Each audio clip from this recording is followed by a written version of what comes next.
शांति अव्यक्त परिवार में आपका स्वागत है। आज है दिन 22। रूहानी रॉयल्टी और प्योरिटी की पर्सनालिटी धारण करो।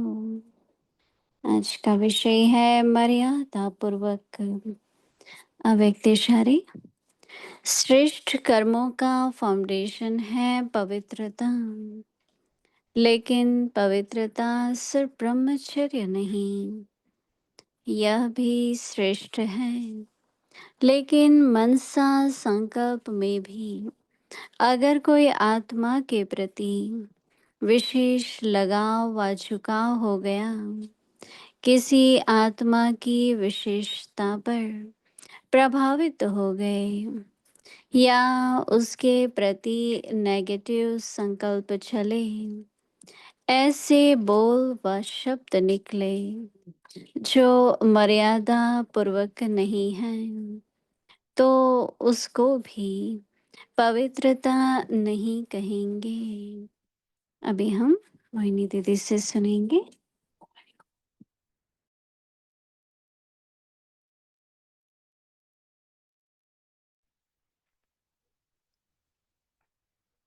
ओम शांति।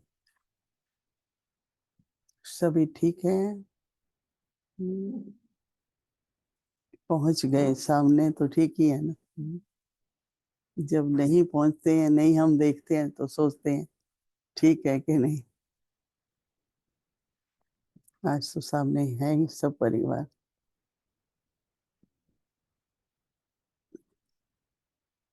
द्वापर युग और कलयुग में जो श्रेष्ठ कर्मों की परिभाषा है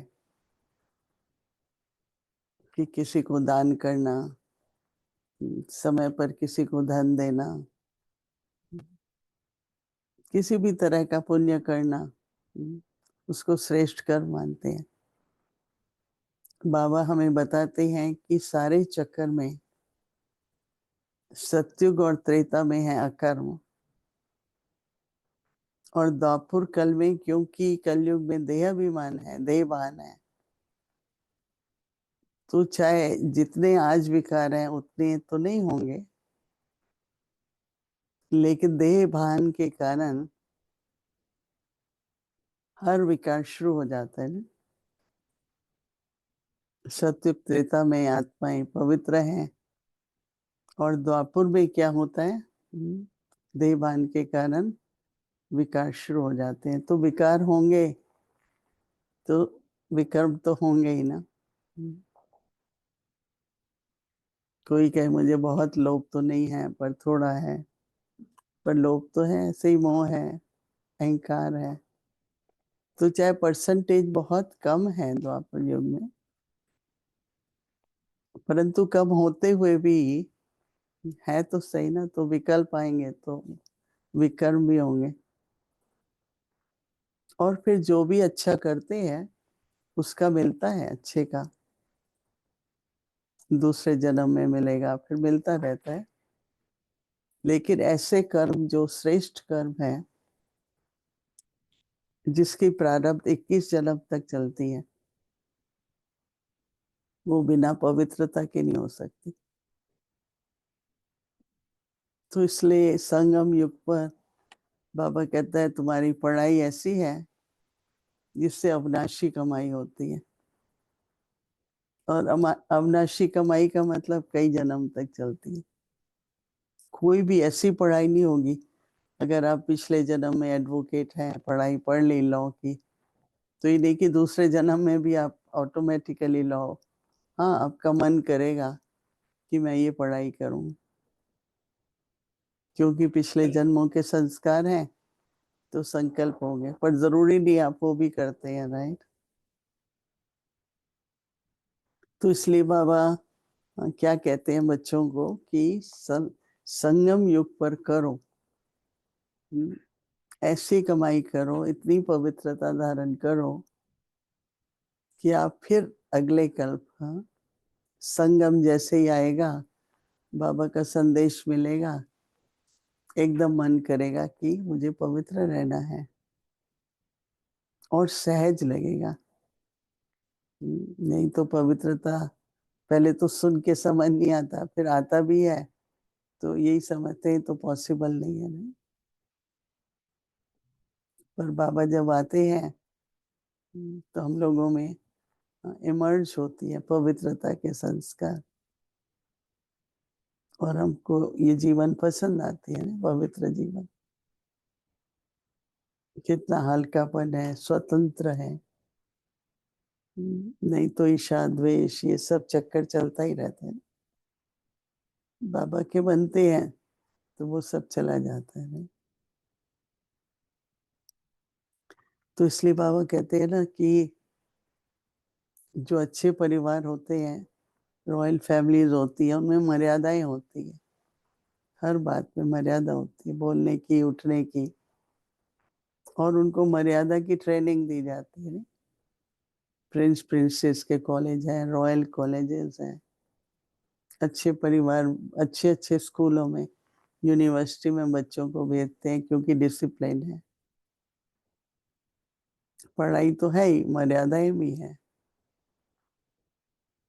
तो जब हम बाबा के बनते हैं तो ऊंच से ऊंच बाप का परिवार है, और बाबा कहता है कि विश प्रिंस प्रिंसेस बनने वाले हो, तो इसलिए आपका जो मर्यादाएं हैं, हमारी मर्यादाएं तो कितनी है, वृत्ति की, दृष्टि की, स्मृति की, कीर्ति की, सब पवित्रता है। तभी तो पवित्र संसार बनेगा। तो बाबा कह रहे हैं कि मर्यादा पूर्वक जीवन, ब्राह्मण जीवन, और ये कोई इस तरह से नहीं कि फोर्स है, नेचुरल समझ है। क्योंकि आत्मा पवित्र बन रही है, शरीर तो फिर भी इन्हीं तत्वों का है ना, जो अभी तक तमो प्रधान है। चाहे हम पावन बन रहे हैं पर हैं तो नहीं ना। इसलिए बाबा ने सब, कई कहते हैं आत्मा आत्मा तो है, फिर क्या। पर अभी जो आपस में, चाहे भाई भाई हैं, चाहे भाई बहन है, तो सभी मर्यादा पूर्वक अपनी जीवन व्यतीत करते हैं, और उस मर्यादाओं का ही प्रभाव है, वातावरण में शुद्धि रहती है।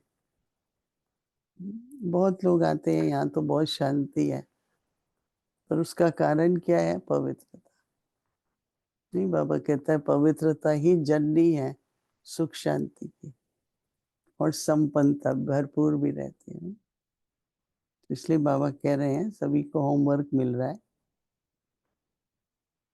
श्रेष्ठ कर्मों का फाउंडेशन है पवित्रता। लेकिन पवित्रता सिर्फ ब्रह्मचर्य तक नहीं, यह भी श्रेष्ठ है, लेकिन मनसा संकल्प में भी कोई आत्मा के प्रति विशेष लगाव हो जाता है किसी कारण से। हाँ, वो आपको अच्छा कहता है, मदद की है, तो झुकाव सा हो जाता है ना उसके प्रति। तो बाबा कहते हैं कि किसी के प्रति झुकाव हो गया,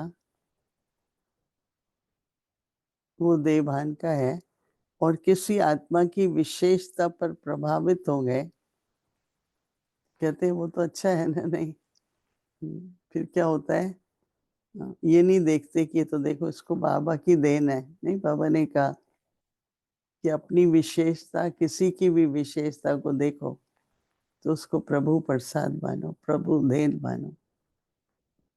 तो देखो भाई ये कर रहा है या मुझे मदद की, वो तो निमित्त बनता है ना व्यक्ति, तो नेता तो बाबा ही है। तो इसलिए बाबा कहते हैं न किसी आत्मा की विशेषता पर प्रभावित हो गए या उसके प्रति नेगेटिव संकल्प चले कि ये ऐसा है, ये ऐसा है, वो तो है चलो, पर मैंने क्यों देखा ना, मेरी दृष्टि क्यों गई, अगर गई भी तो फिर वाणी में हम क्यों लाए रहे। तो इसलिए बाबा कहते हैं उसके प्रति नेगेटिव संकल्प चले या ऐसे बोल व शब्द निकले तो मर्यादा पूर्वक नहीं है, तो उसको भी पवित्रता नहीं कहेंगे। रोज़ बाबा पवित्रता को और गहराई में विस्तार में समझाते हैं।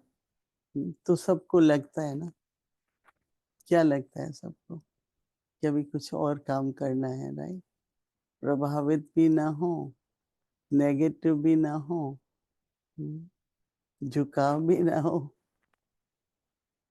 थोड़ा-थोड़ा अगर ये सब होता है, तो हम सब अटेंशन दे करके 100% मार्क्स लें पवित्रता की भी और मर्यादा पुरुषोत्तम की भी। पुरुषोत्तम बनना है ना, पुरुषों में उत्तम बनना है। पुरुषार्थ ही पुरुषोत्तम बनने का है ना।